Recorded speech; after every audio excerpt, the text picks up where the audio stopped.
Good evening and welcome to NTD News. I'm Stephanie Cox. Here are today's top stories. A 15-year-old suspect is in custody today in Raleigh, North Carolina. Police believe the suspect killed 5 and wounded 2 others in a shooting. In the White House response, President Biden called for stricter gun laws. Another intense school board meeting in Michigan. Yesterday, the board resumed a meeting that was cut short on Monday after protests got too loud. Pushback against the move towards more gender transition surgeries for minors. We hear what Representative Diana Harshbarger says.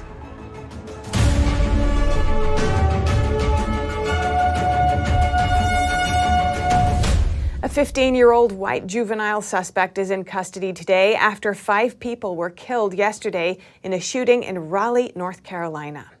Officials offered few details about what happened in the quiet, middle-class neighborhood, but reported that one of the victims was off-duty police officer Gabriel Torres, age 29. At least 2 others were wounded, including another police officer. The suspect's shooting spree covered 2 miles of streets and a popular greenway. After a long standoff, the suspect was critically injured.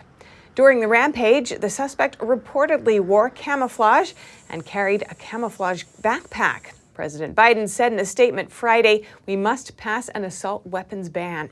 Governor Roy Cooper, a Democrat, called it an infuriating and tragic act of gun violence. And an update to a story we reported on last night.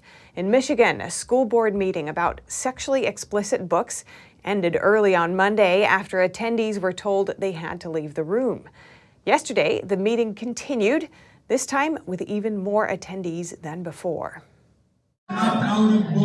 Members of the Dearborn School Board in Michigan are in an ongoing debate with locals about books that many parents consider to be too sexually explicit for kids. Some members of this board have inclined towards an insane, liberal LGBT ideology that holds many fanatical views, but none so deranged as the idea that pornography is good and students should have access to pornographic material in school as part of education.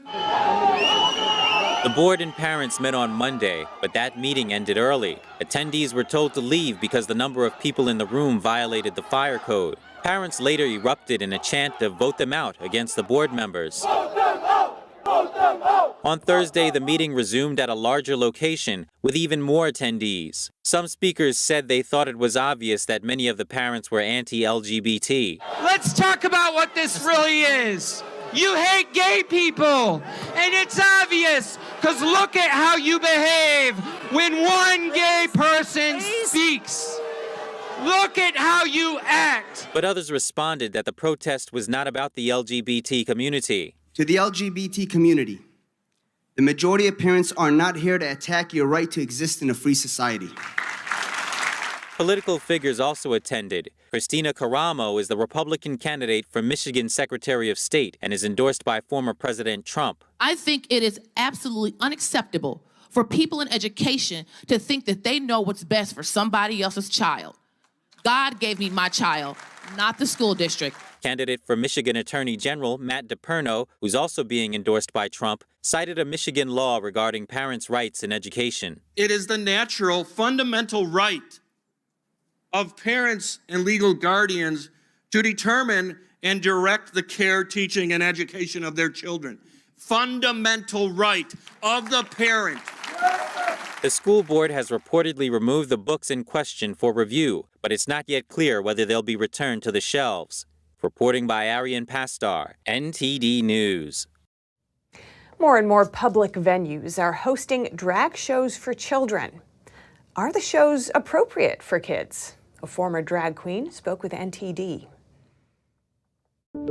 As a young teen, I felt I should be a woman. For 20 years, Kevin Witt dressed as a woman, wore makeup, and performed as a drag queen. But after picking up a Bible 8 years ago, Witt changed his mind. He warns parents that drag shows are targeting children for grooming. I really think that there is a group of drag queens that they have now who are being trained specifically to groom children. Witt describes his life as a drag queen, a life he says was not appropriate for children. I was not just a drag queen. I was a transsexual. I was a prostitute. So I prostituted and I worked in the sex industry as a trans woman. And I did everything from I was an escort. I was a phone sex operator. I did webcam modeling. I did porn photo shoots. My mentality that I lived in was not appropriate for children. The type of person I was not, even my humor, my conversations, all of this was not appropriate for children. Witt says his experience wasn't unusual among drag queens. A lot of drag queens were drug dealers. We have found drag queens who were registered sex offenders who were performing for children.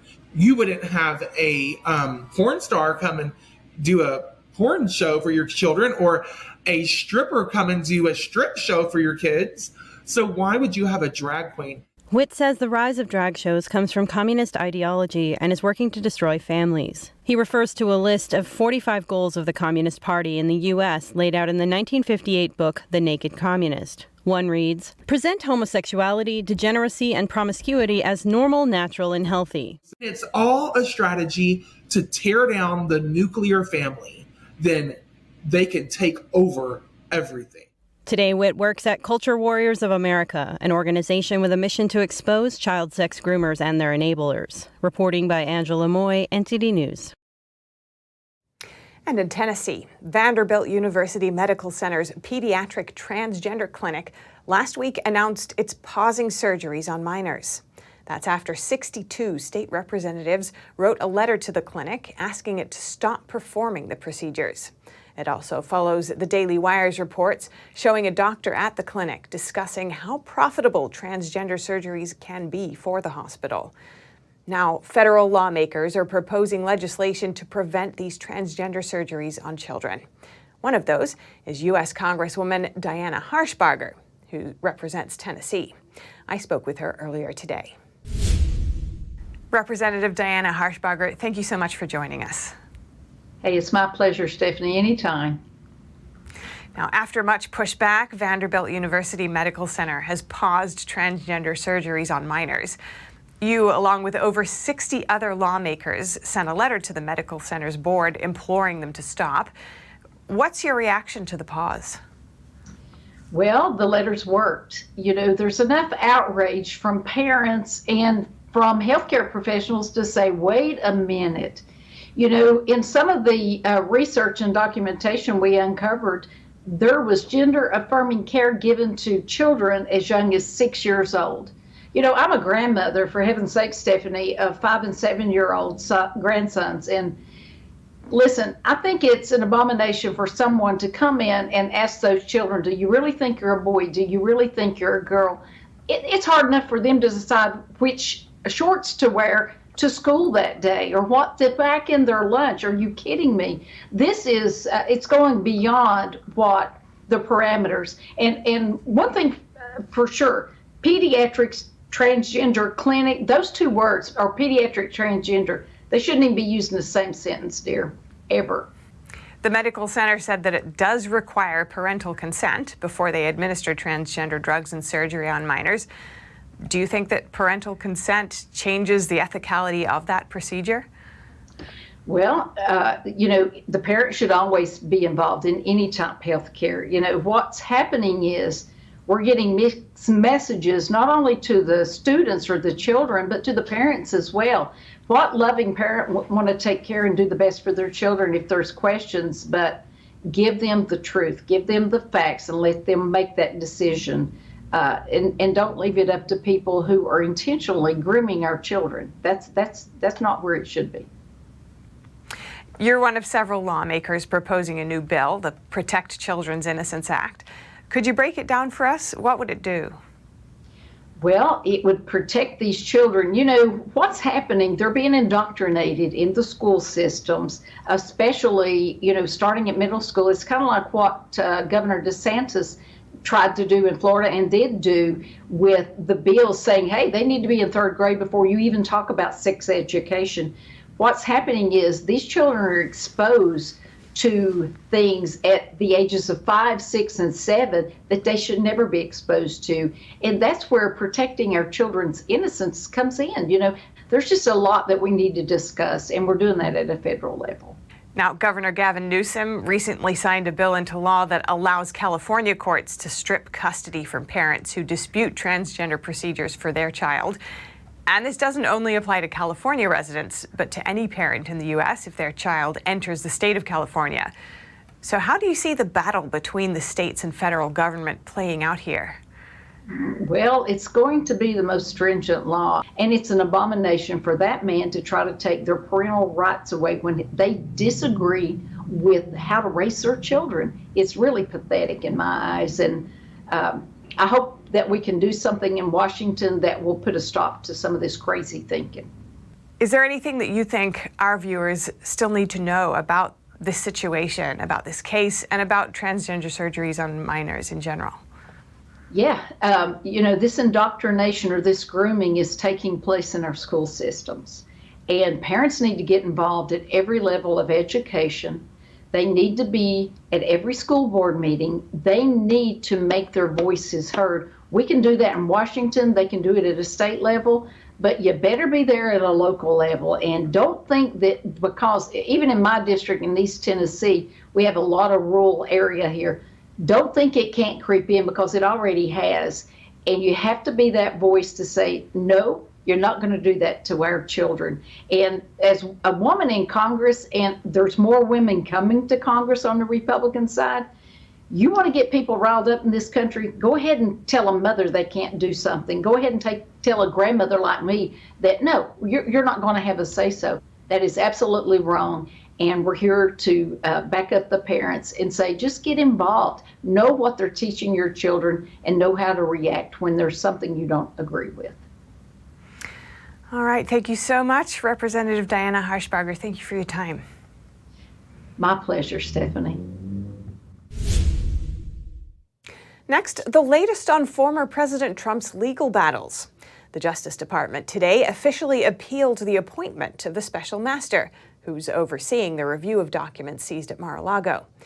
The department argued that Judge Eileen Cannon had no authority to interfere with their federal criminal investigation. It's asking a federal appeals court to invalidate Cannon's order and end the special master's review of documents. And earlier today, Trump denounced the January 6th committee after it voted unanimously to subpoena him.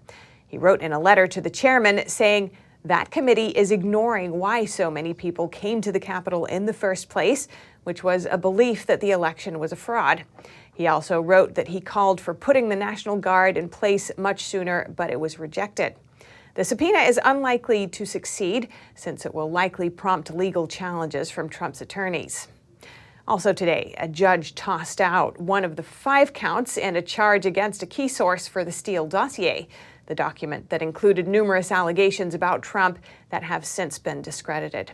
Jurors will decide on the other 4 counts of lying to the FBI. And the Biden administration's first formal defense strategy, released this week, says this is a decisive decade for America and the world, a decade in which the terms of geopolitical competition between the major powers will be set. The strategy lays out 3 key ways the White House plans to ensure a free world: investing at home, building coalitions, and modernizing the U.S. military. Earlier today, I spoke with Andrew Thornbrook, a defense reporter covering China at the Epoch Times. He also holds a master's degree in military history from Norwich University, the nation's oldest private military academy. Andrew Thornbrook, welcome to our show. Thanks so much for joining us. Thank you so much for having me. Now, the Biden administration's first formal national security strategy points to China as America's most consequential geopolitical challenge. But just last week, President Biden warned of a potential nuclear Armageddon in relation to Russia. So what makes China the bigger threat here? Yeah, well, I think the administration understands that China really presents a global threat, which it outlines in its strategy, whereas Russia presents an acute threat, particularly in regards to the war of conquest ongoing in Ukraine, Putin's threats of nuclear war. But China really is the long-term threat. It's the pacing challenge, and it challenges us. The Chinese Communist Party challenges us on all fronts: economic, military, security, everywhere in the world, whether it's in the Arctic, the Indo-Pacific, or here on the home front. And based on your expertise, what do you think our viewers should know about this national security strategy? Yeah, I think it's a good start, but it's not enough. We need to really focus on breaking apart Russia and China, which we have not done in any serious way.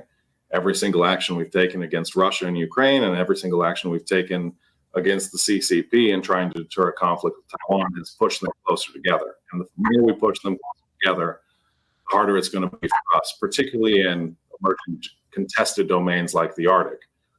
So currently, for example, the Arctic is such a big threat right now, or it could present such a big threat because all traditional ballistic missiles fired at the United States homeland from Russia or China would need to pass over the Arctic. And so as we see this increased cooperation, we need to be worried about fighting a war on multiple fronts, which we simply have never had to do at this scale. Recognizing these challenges, how do you think the administration should proceed going forward with this strategy? Yeah, so the best thing the administration could do right now is try to seriously curb the CCP's influence abroad and really meet it toe to toe in the diplomatic game. The CCP at present cannot fight a total war against the United States of the type that we would expect over Taiwan, though they might try something smaller, more regional. But ultimately, the future of the world and whether or not a huge conflict emerges between our powers will come down to how well we challenge the CCP for influence. It is an influence game at this point. We see this in the UN time and time again with abstention votes, particularly in support of Russia, for instance. If China ever weighed in against Russia, it would be a deal breaker. Or if Russia ever weighed in against China. But we've pushed these two powers together, and we need to work on showing the nations of the world that the United States is the best bet for the future. That will be more free, more prosperous if we continue with the international rules-based order rather than giving in to authoritarianism such as the type that the CCP promotes. And in a broad sense, what do you think of the strategies laid out to achieve that influence? I think that we're on the right track. We're reorienting towards really trying to invest in our partners and our allies in the Indo-Pacific and elsewhere. We understand that we can't do this without them. Our military is simply not big enough, though it is more advanced. Our nation is simply not big enough to fight China and Russia at the same time. Economically, it would be a war of global catastrophe that we're not prepared to fight in that many fronts without our allies. And so in terms of deterring conflict or even waging conflict, we need our allies, we need more partners, and we need to pull back the CCP and Russia from the brink. This strategy, it's a good start towards that end. Andrew Thornbrook, defense reporter covering China at the Epoch Times. Thank you so much for your time. Thank you for having me. Coming up, a recent concussion in the NFL led to widespread outcry and a change in medical protocols. But should it have been treated better anyway? NTD's Dave Martin speaks with a university team doctor. That and more after this short break.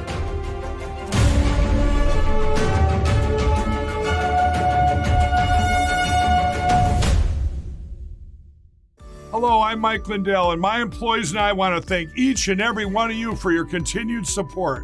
With everything going on right now, your rest is so important. That's why we're having the biggest MyPillow sale ever.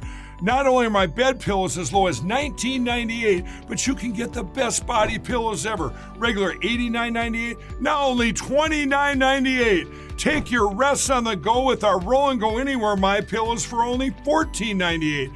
And we have our new couch and accent pillows. They aren't just for looks. They have MyPillow's patented adjustable fill that gives you that amazing MyPillow comfort.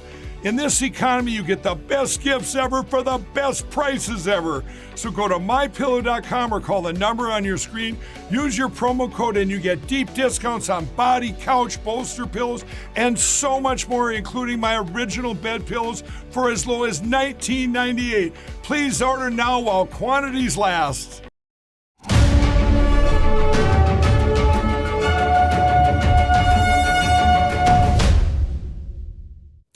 In international news, British Finance Minister Kwasi Kwarteng has confirmed in a tweet today that he resigned after Prime Minister Liz Truss asked him to stand aside from the position.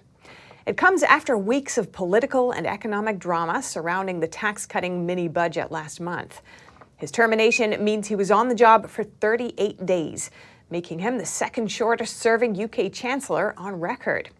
Member of Parliament Jeremy Hunt was appointed as the new Finance Minister. Hunt was a prominent backer of Truss's rival Rishi Sunak in the Conservative leadership race. And now, over to sports news. Here's NTD's Dave Martin with today's top stories. The NFL has changed its concussion protocol in response to the debate surrounding Miami quarterback Tua Tagovailoa, who was injured in a game against Buffalo on September 25th. The hit left him visibly disoriented, but he was allowed to re-enter the game after passing the NFL's concussion protocol. I was really stunned that he was back in the game. John J. Letty has been a team doctor at the University of Buffalo for more than 25 years, and together with a colleague, developed his own concussion program. He says concussions are one of the most difficult injuries to diagnose, but this one shouldn't have been that way. In his case, had you just looked at the video of the play at the end of the Bills' first half, it shouldn't have been that hard. I thought he was concussed. I do this for a living. I had friends texting me saying, why is he back in the game? And they're not medical people. Tagovailoa, though, for his part, said it was his back, which was injured earlier in the game, that caused him to stumble. I've never seen a back injury behave like that. Not once. And I talked to other team doctors who take care of professional sports. Neither have they. The NFL and the Players Association said that while the protocol was followed, it wasn't effective. As a result, they have added abnormal balance, motor coordination, or speech, also known as ataxia, to the list of symptoms that prevent a player from re-entering the game. Frankly, the medical staff should have protected his brain by keeping him out of the second half of that game. Whether he said he was fine or not, and whether he passed the subsequent tests or not, and it looks like he did. But like I said before, I've seen athletes do that, especially elite athletes. It doesn't mean they're not concussed. They are. It's just that they are very, very different physiologically than you or me, and they can sort of, through muscle memory and motor control and their eliteness, function pretty well for a while with a head injury, although it generally does catch up to them. Tagovailoa has returned to practice but has been ruled out for Sunday's game against the Vikings. And tonight in sports, the third game of baseball's tripleheader today is Game 3 of the Dodgers-Padres series, which is tied at 1 game apiece. Tony Gonsolin starts for the Dodgers, while the Padres will have Blake Snell on the mound. That's all for your sports news today. Back to you, Steph. Thanks, Dave. Now to online shopping. Most everyone seems to be buying their products this way now, but those next-day deliveries require a lot of land for warehouses, and that means someone else is giving up theirs. NTD's Jackie Rios went to hear both sides of the story. With almost everyone shopping online now and wanting their packages delivered as soon as possible, that calls for a lot of warehouse space. But that takes up land, and in this case, farmland. We talked to several farmers in Ontario to hear what they think. One of those farmers is Pedro Rojo Tavares. He owns Rojo Farms in Southern California's San Bernardino County, where he's worked the land for close to 20 years and watched all the changes. What's Fullerton and Anaheim? We used to work on the fields there. Right now, I believe there aren't places over there to harvest because now it's only warehouses and factories. So we all moved over here, but now they're doing the same thing. So they're pushing us to places where the land is no good to grow any produce. But on the other side, massive fulfillment centers are being built simply to meet consumer demand. That's especially so when serving the roughly 18.5 million people in the greater Los Angeles area. So we go to where the customer demand is, right? So our fulfillment centers and our delivery stations are located where we have the most demand. Eileen Hartz gave a tour at one of the facilities in the neighboring city of Eastvale. So we have about a little over 3,000 employees here, and the building's a little bit over 1 million square feet. Yes, a lot of people that get off from work come and buy everything fresh that they see, they take. So that benefits us, the farmer, that there are a lot of warehouses, so more people stop by and they end up buying. Though Isarara said more people in the area means more customers to shop at his stand, he's realistic about land being limited. No, there's less land, and it's being used for warehouses, houses, stores, and agriculture is almost done here. More and more of the land is being depleted.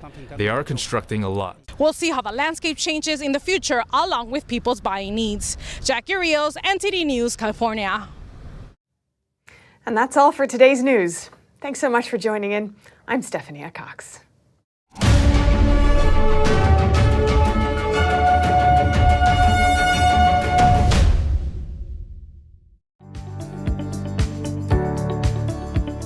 Only keeps selective videos on its platform. So if you want to make sure you get the full picture, just subscribe to our newsletter. Go to newsletter.ntd.com and sign up. It's free.